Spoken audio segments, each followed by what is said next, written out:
गरीब साध साध सब नेक हैं, आप अपनी ठोरी। जो सतलोक ले जावेंगे वो साधु कोई और।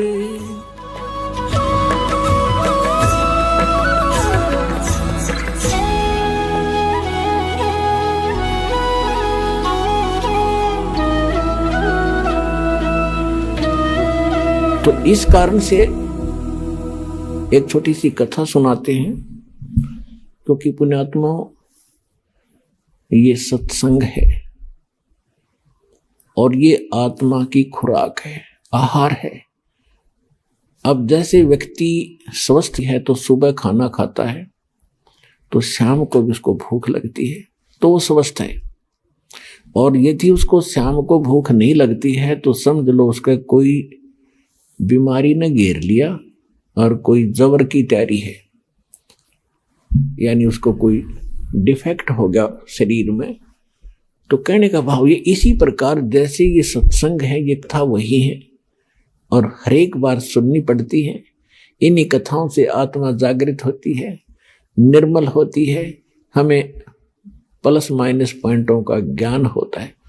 तो प्रत्येक सत्संग में चाहे वो कथा फिर भी सुनने को हम मिलती है या सत्संग सुनने को मिलता है, हमारी जिज्ञासा जो की तो बनी है तो आपकी आत्मा स्वस्थ है। और यदि आपको ये लगता है कि ये कथा तो हमने पहले भी सुनी थी, ये ज्ञान तो हमने उस दिन भी सुना था, तो आपके मन में आनाकानी होगी। जिस प्रकार अस्वस्थ व्यक्ति को वही भोजन सुबह वही शाम होता है और भूख शाम को नहीं महसूस हो रही है तो उसको डिफेक्ट हो गया। तो कहने का भाव ये है कि उसका फिर ट्रीटमेंट क्या है कि अन्न इच्छा होगी खाने में तो उसके लिए औषधि खानी पड़ती है जो कड़वी ही होती है और फिर वो ठीक होता है। तो फिर वो धीरे धीरे रोटियां मीठी लगती है। इसी प्रकार इन कथाओं को 100 बार सुने और सुनने के बाद इस पर गहराई से जोर से विचार करें, तब तो सत्संग सुनने का लाभ है। तो एक बार एक व्यक्ति को एक पुत्र प्राप्ति के उपरांत उसकी पत्नी की मृत्यु होगी।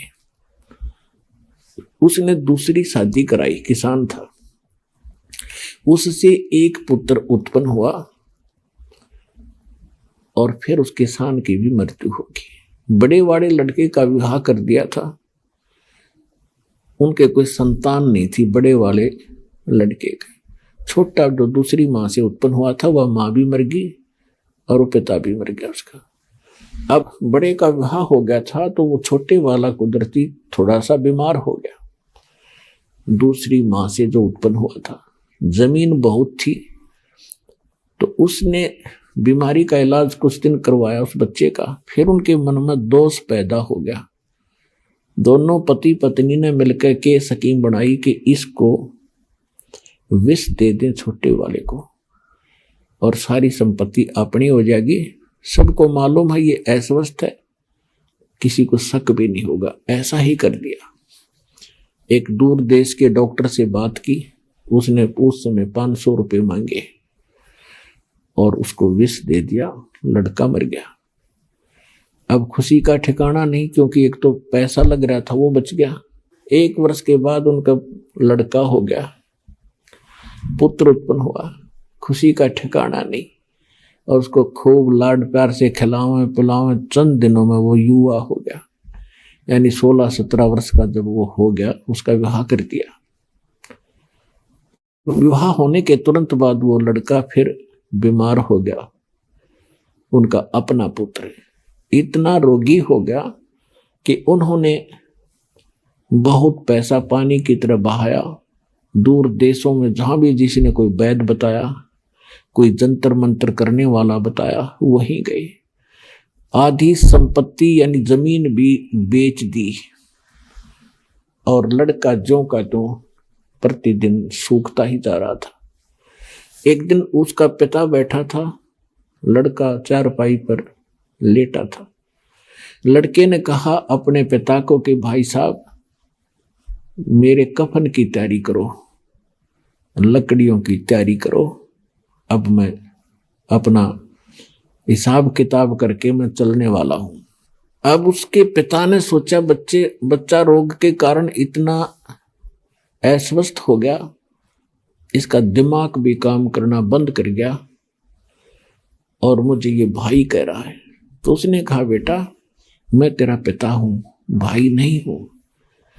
वो लड़का कहता है कि मुझे पता है तू क्या है, मैं तेरा वो भाई हूं जो तेरे पुत्र रूप में जन्में हूं, जिसको तुम दोनों ने मिलकर और विष देकर मारा था।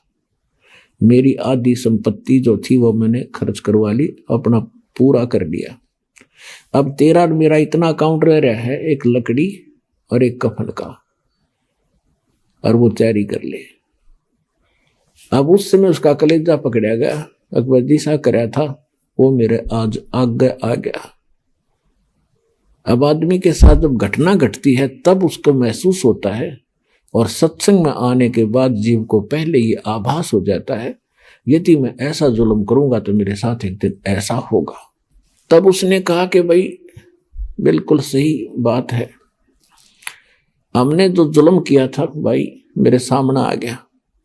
अब आगे हमारे संतान की आस नहीं, मेरा कुल नाश हो गया, और जो तेरी संपत्ति थी वह खत्म होगी, तेरा मेरा हिसाब हो गया। भाई मैंने जो किया था वो तो मुझे फल भगवान ने दे दिया और बहुत अच्छा किया। आज मेरी आंख खुल गई और मैं अपनी पत्नी के बहकावे मां के भाई तेरे साथ मैंने जो कर दिया।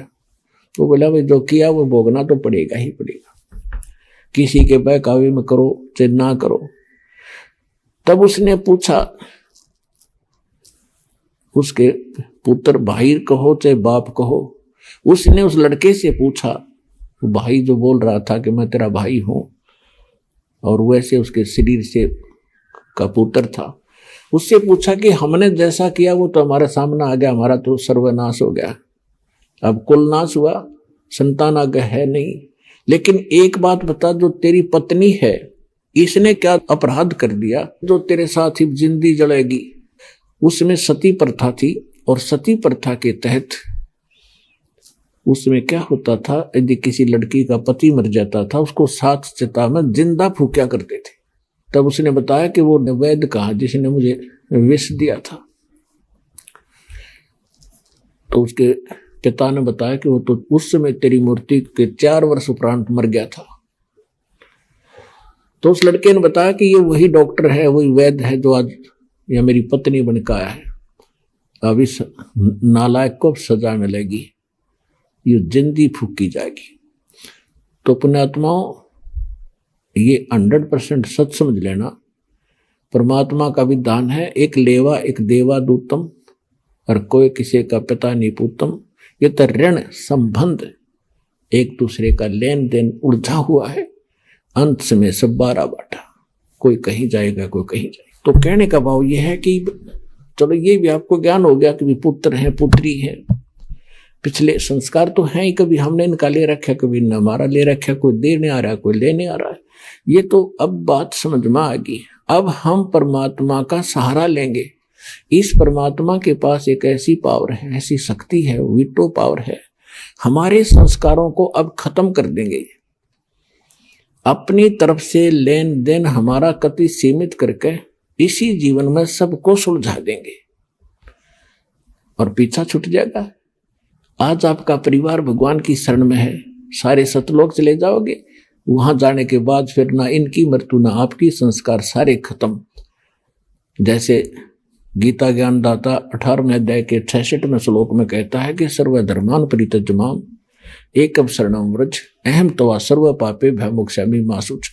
तो परमात्मा फिर हमारे जो पाप कर्मों का वो नाश कर देंगे, जिससे हमारे संस्कार उलझ रहे थे। जब वो पाप पर नाश हो गए तो हमारे संस्कार खत्म। जब ही सतनाम हृदय धर्यो भयो पाप को नाश, जैसे चिंगारी अग्नि की बाई पड़े पुराने घासे। आपके असंख्य जन्मों के संस्कार परमात्मा कहते 1 सेकंड में फूक दूंगा। जैसे हजारों टन घास पड़ा हो सूखा, उसमें एक माचिस की सीख लगा दे, वो सारा राख डलकर ढेर हो जाएगा और चलेगी तेज हवा, उड़ जाएगा।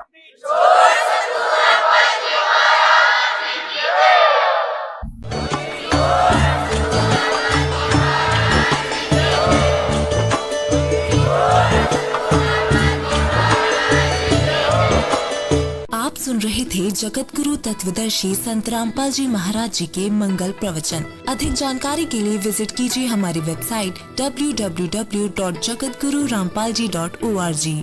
संत रामपाल जी महाराज जी के शुभ आशीर्वाद से पूरे विश्व भर में 500 से भी ज्यादा नाम दीक्षा केंद्र हैं, जिन पर संत रामपाल जी महाराज जी द्वारा ऑनलाइन निशुल्क नाम दीक्षा दी जा रही है। अपने नजदीकी नाम दीक्षा केंद्र का पता करने के लिए संपर्क करें 8222880541।